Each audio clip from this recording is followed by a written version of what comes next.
వీక్షకులందరికీ నమస్కారం. ఏప్రిల్ మాసంలో గ్రహస్థితి ఏ విధంగా ఉన్నది? ఆ గ్రహస్థితి మీ రాశి వారికి ఏ విధమైనటువంటి ఫలితాలను ఇవ్వబోతూ ఉన్నది అనేటువంటి విషయాన్ని ఈ వీడియో ద్వారా క్లుప్తంగా తెలుసుకునేటువంటి ప్రయత్నం చేద్దాం.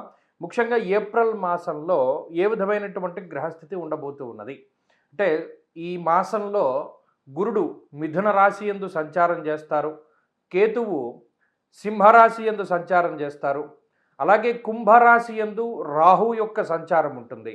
అయితే ఈ ఏప్రిల్ ప్రారంభంలోనే 3వ తారీఖున కుజుడు కుంభరాశిని వదిలిపెట్టి మీనరాశిలోకి ఆయన యొక్క ప్రవేశం జరుగుతుంది.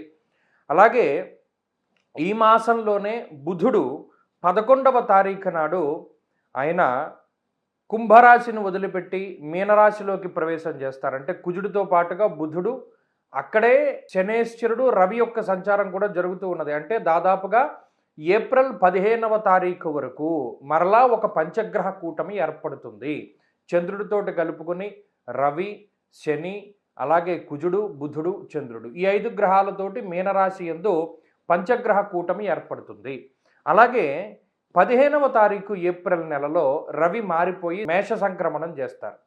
మేషరాశిలోకి రవి వెళ్ళిపోతారు. అలాగే ఈ మాసం చివరిలో 20వ తారీఖున శుక్రుని యొక్క స్థితి మేషరాశి నుండి మారి వృషభ రాశిలోకి వెళుతూ ఉంటుంది. అంటే ఇక్కడ గమనించవలసినటువంటి విషయం ఏమిటి అంటే, ఈ మాసంలో ప్రధానంగా యుతి రవి, శనేశ్చర, కుజ గ్రహాల తాలూకు యుతి అనేటువంటిది కనబడుతూ ఉన్నది.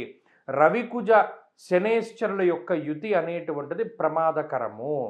ఎందుకు ప్రమాదకరము మనం ఆదిలోనే చెప్పుకున్నాం. ఏమని?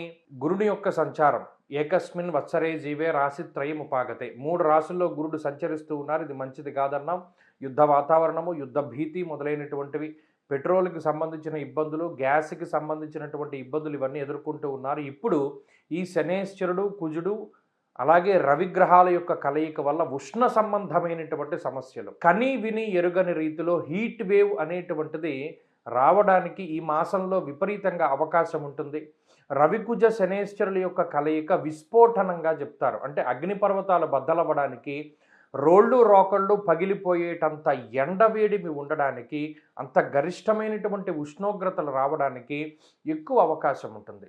కాబట్టి విద్యుత్తుకి సంబంధించినటువంటి ప్రమాదాలకి, లేదా ఈ అగ్ని సంబంధమైనటువంటి ప్రమాదాలకి, కార్చిచ్చులకి, మరీ ముఖ్యంగా మనం పంచాంగ శ్రవణంలో కూడా చెప్పుకున్నాం, అడవిలో ఉండేటువంటి జంతువులకి ఇబ్బంది అని, అటువంటి వాటికి ఎక్కువ అవకాశం ఉంటుంది. కాబట్టి ఈ ఏప్రిల్ మాసంలో కొంచెం మనం ఈ విషయాల మీద దృష్టిని పెట్టుకుని అప్పుడు మన రాశి ఫలితాలని చూసుకోవాలి. కర్కాటక రాశి వారికి ఏప్రిల్ మాసము మిశ్రమమైనటువంటి మాసము. అంటే మార్చితో గనక పోల్చుకుంటే ఇది చాలా ఎక్కువగా మీకు యోగించే మాసం కిందే లెక్క. కారణం ఏంటి అంటే, మార్చి నెలలో లేదా ఫిబ్రవరి నెలలో ఏర్పడ్డటువంటి పంచగ్రహ కూటములు ఏవైతే ఉన్నాయో అవి మీకు సప్తమ, అష్టమ స్థానముల యందు ఏర్పడినటువంటి కూటములు. ఇవి అంత మంచివి కాదు. ఈ కర్కాటక రాశి వారి యొక్క ఆత్మస్థైర్యాన్ని కానీ, లేదు కొంత బలాన్ని కానీ, లేదా మీ మీద మీకు ఉండేటువంటి నమ్మకాన్ని కానీ అవన్నీ తీసేస్తుంది ఆ గ్రహస్థితి. ఏముంది? అష్టమంలో కుజుడు, అష్టమంలో రాహువు, అష్టమంలో బుధుడు, అష్టమంలో చంద్రుడు, అష్టమంలో రవి. పోయిన నెలలో అంటే మార్చి నెలలో ఎంత ఇబ్బందులు ఎదుర్కొంటారు అంటే, దుర్దోష శత్రు సంవాదో గమనం వ్యధ, కార్యహానిర్ మనస్తాప, అలాగే ప్రవాసం కార్యహాని స్యాత్. చెప్పుకుంటూ పోతే వచ్చిన రూపాయల్లా కూడా ఎక్కడా నిలవ వేయకుండా ఖర్చు అయిపోయినటువంటి పరిస్థితే ఉంటుంది. అంటే ఒక మాసం మొదట్లో ఏదైనా ఒక రూపాయి మిగులు బడ్జెట్ తోటి ప్రారంభించినటువంటి కర్కాటక రాశి వారు మార్చి పూర్తయ్యేసరికి ప్రతి రూపాయి కూడా ఖర్చు పెట్టేసుకుని కొంత లోటు బడ్జెట్లోకి వెళ్ళిపోయినటువంటి పరిస్థితి.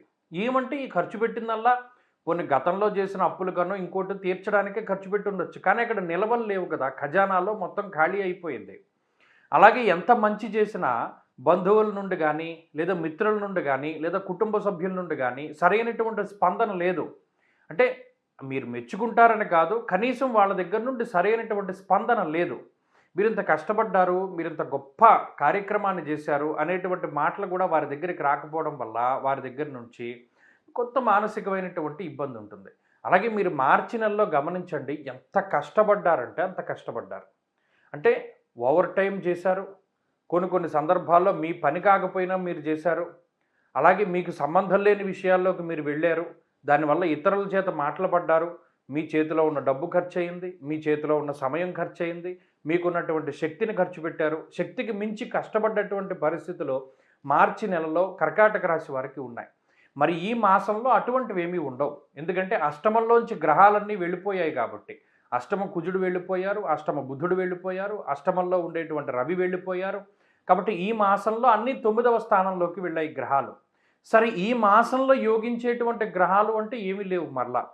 అంటే ఒక్క శుక్రుడు మినహాయించి, చంద్రుడు మినహాయించి యోగించేటువంటి గ్రహాలు ఏమీ లేకపోయినప్పటికీ, ఇక్కడ ప్రతికూలించే గ్రహాల సంఖ్య తగ్గిపోవడం అనేటువంటిది చాలా గొప్ప విషయం. మీరు గమనించండి, సుఖంగా ఉండకపోయినా పర్వాలేదురా బాబు, మనకు మాత్రం ఇబ్బంది రాకూడదు అనేటువంటి మనస్తత్వం చాలామందిలో ఉంటుంది. అటువంటి వాళ్ళందరూ కూడా బాగుపడతారు నిజంగా. మీరు గమనించండి, కనీసం ఫ్యాన్ ఉంటే సరిపోతుంది, ఏసీ అక్కర్లేదురా బాబు, ఆ ఫ్యాన్ కూడా లేదు మా ఇంట్లో, కాబట్టి కనీసం ఫ్యాన్ ఉంటే చాలు అనేటువంటి భావన ఎక్కువగా ఉంటుంది. కాబట్టి ఇక్కడ ప్రతికూలించే గ్రహాల సంఖ్య తగ్గిపోయినప్పుడు, అనుకూలించే గ్రహాలు లేకపోయినా కర్కాటక రాశి వారికి ఈ నెల బాగానే వెళుతుంది.